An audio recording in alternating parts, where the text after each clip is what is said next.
Hello friends, स्वागत है हमारे यूट्यूब चैनल पर। आज हम इस वीडियो में विश्व भूगोल के अंतर्गत सूर्य की संरचना के बारे में डिटेल अध्ययन करेंगे। साथ ही साथ सौर ज्वाला, सौर कंकाल और इसमें प्रीवियस ईयर में यहाँ से आए हुए क्वेश्चन का भी अध्ययन करेंगे। तो चलो वीडियो स्टार्ट करते हैं।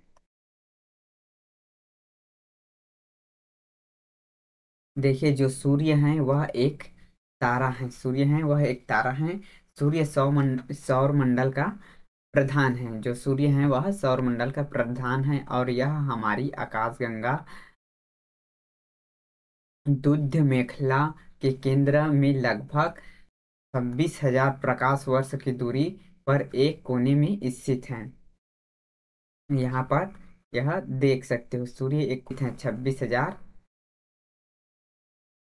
प्रकाश वर्ष की दूरी पर। सूर्य हमारी आकाशगंगा के केंद्र के चारों ओर 250 किलोमीटर की गति से परिक्रमा कर रहे हैं। जो सूर्य हैं वह हमारी आकाशगंगा के जो यह केंद्र के चारों ओर, ये केंद्र के चारों ओर 250 किलोमीटर गति की 250 किलोमीटर यह गति है, वह सेकंड है। 200 एक सेकंड में 250 किलोमीटर की गति से परिक्रमा कर रहे हैं। हमारी आकाशगंगा के केंद्र की परिक्रमा करने में सूर्य को लगभग 25 करोड़ वर्ष लगते हैं। यह पूरा आकाशगंगा है और इन सभी को सूर्य यदि एक परिक्रमा करने में इसको लगता है 25 करोड़ वर्ष, इसको एक चक्कर लगाने में लगता है। सूर्य अपने अक्ष पर ही पूर्व की ओर घूमता है। सूर्य है जो अपने अक्ष से पूर्व से पश्चिम की ओर घूमता है। परिभ्रमण किसे कहते हैं? किसी ग्रह का अपने अक्ष पर घूमना ही परिभ्रमण कहलाता है। और परिक्रमण है वह कोई वस्तु किसी अन्य वस्तु को केंद्र मानकर उसके चारों ओर वर्ताकार पथ पर चलती हैं, तो इस चक्कर लगाने की क्रिया को ही परिक्रमण कहलाता है। जब कोई वस्तु किसी वस्तु को केंद्र मानकर उसके चारों तरफ चक्कर लगाता है तो फिर इसको चक्कर लगाने की इस प्रक्रिया को परिक्रमण कहते हैं। जिसे इस वस्तु के केंद्र मान लेते हैं और इसका चक्कर लगाएगा। फिर है सूर्य संबंधित महत्वपूर्ण तथ्य हैं, उसको देख लेते हैं। सूर्य की पृथ्वी के औसत दूरी, जो सूर्य से पृथ्वी की औसत दूरी है वह 14.96 करोड़ किलोमीटर है। सूर्य का व्यास है वह 13,92,000 किलोमीटर है। सूर्य अपने अक्ष पर पूर्व से पश्चिम की ओर घूम रहा है। सूर्य है वह अपने अक्ष पर पूर्व से पश्चिम की ओर ऐसे घूम रहा है। सूर्य का व्यास है वह पृथ्वी के व्यास से लगभग 109 गुना है। पृथ्वी के व्यास से लगभग सूर्य का व्यास है 109 गुना है। सूर्य की ऊर्जा किस क्रिया से उत्पन्न होती है? तो जो सूर्य में ऊर्जा है वह नाभिकीय संलयन से उत्पन्न होती है। और यहाँ हाइड्रोजन 71% पाया जाता है, हीलियम 26% और अन्य तत्व हैं वह 2.5%। यह आपको ध्यान में रखना है। सूर्य की संरचना को देख लेते हैं। सूर्य की संरचना को 6 भागों में बांटा गया है, जिसमें से इसको फिर से अलग अलग भाग में बांटा है। 3 भाग आंतरिक इसका भाग है और 3 इसका बाह्य भाग है। तो आंतरिक भाग में क्रोड, किरीट और वर्णमंडल आते हैं। जो सूर्य के आंतरिक भाग में क्रोड, किरीट और वर्णमंडल आते हैं और इसके बाह्य भाग में विकिरण मंडल, संवहन मंडल और प्रकाश मंडल आते हैं। सूर्य की संरचना को 6 भागों में बांटा गया है, जिसमें इस 6 भागों को फिर 3-3 भागों में बांटा गया है। 3 भाग में अंतरिक्ष भाग है, आंतरिक भाग है और 3 भाग में बाह्य भाग है। आंतरिक भाग के अंतर्गत क्रोड, क्रीट, वर्णमंडल हैं तथा बाह्य भाग के अंतर्गत विकिरण मंडल, संवहन मंडल और प्रकाश मंडल हैं। फिर सभी मंडल को हम एक बार देख लेते हैं। जो क्रोड है वह सूर्य का केंद्रीय भाग है। क्रोड है वह सूर्य का केंद्रीय भाग है। केंद्र का तो यहाँ का तापमान है वह 15 मिलियन डिग्री सेल्सियस रहता है।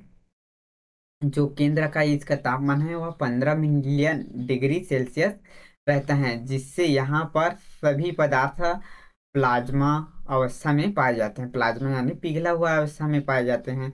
यहीं पर नाभिकीय संलयन की अभिक्रिया होती है, जिससे अपार ऊर्जा मुक्त होती है।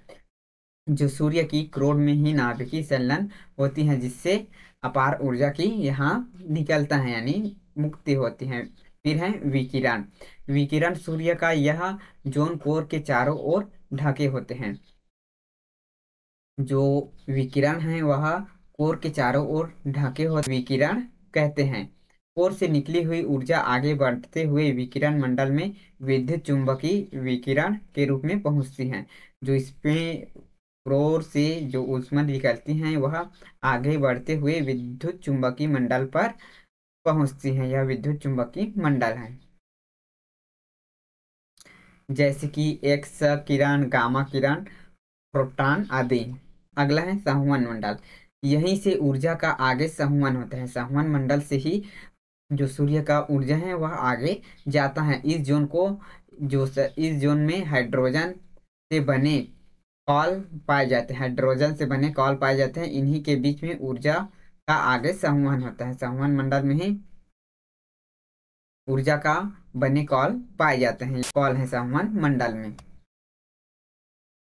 फिर है प्रकाश मंडल। यह प्रकाश मंडल है। यह सूर्य का वह भाग है जो हमें दिखाई देता है। प्रकाश मंडल सूर्य का वह भाग है जो हमें दिखाई देता है। इसे दृश्य भाग भी कहा जाता है। एग्जाम में यहाँ से प्रश्न आ चुके हैं कि दृश्य भाग सूर्य का किसे कहा जाता है, तो प्रकाश मंडल को दृश्य भाग कहा जाता है। इसका तापमान है वह 6000 डिग्री सेल्सियस होता है। फिर है सौर कंकल। सौर कंकल सूर्य का मंडल पर कुछ काले धब्बे दिखाई देते हैं। जो सौर कंकल हैं वह सूर्य के मंडल में कुछ काले धब्बे दिखाई देते हैं, जिन्हें सौर कंकल कहा जाता है। सूर्य से ऊर्जा का स्थानांतरण की वजह से कुछ काले धब्बे, और इसका तापमान है वह 4000 डिग्री सेल्सियस से 1500 डिग्री सेल्सियस तक रहता है। और सौर कंकलों की संख्या में लगभग 11 वर्ष में एक चक्र के दौरान वृद्धि तथा कमी होते हैं। जो सौर कंकल हैं इसकी संख्या लगभग 11 वर्ष में, इसकी जो सौर कंकल की चक्र की संख्या है वह बढ़ते घटते रहते हैं। फिर है वर्ण मंडल। वर्ण मंडल इस चित्र में यहाँ देख सकते हो। वर्ण मंडल यह प्रकाश मंडल के ऊपर का अवतरण होता है। जो प्रकाश मंडल के ऊपर का अवतरण होते हैं उसको वर्णमंडल कहते हैं। ये वाला भाग को वर्णमंडल हम कहेंगे। इसे सूर्य का वायुमंडल भी कहा जाता है। जो वर्णमंडल है उसको सूर्य का वायुमंडल भी कहा जाता है। यह वर्णमंडल है, इसको सूर्य का वायुमंडल भी कहा जाता है।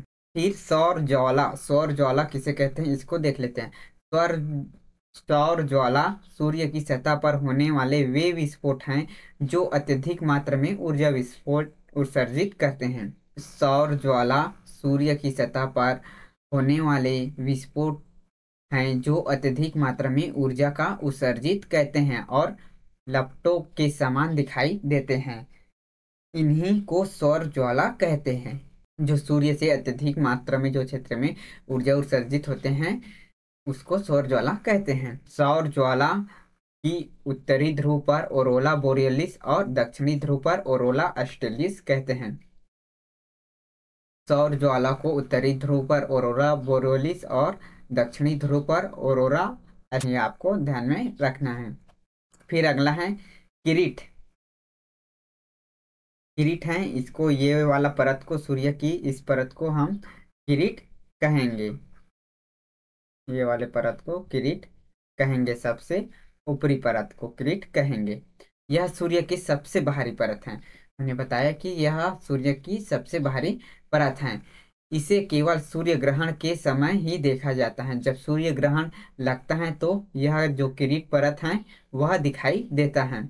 इसे सूर्य का मुकुट भी कहते हैं। जो किरीट है उसको सूर्य का मुकुट भी कहते हैं। यह सभी बात आपको किरीट में याद रखना है।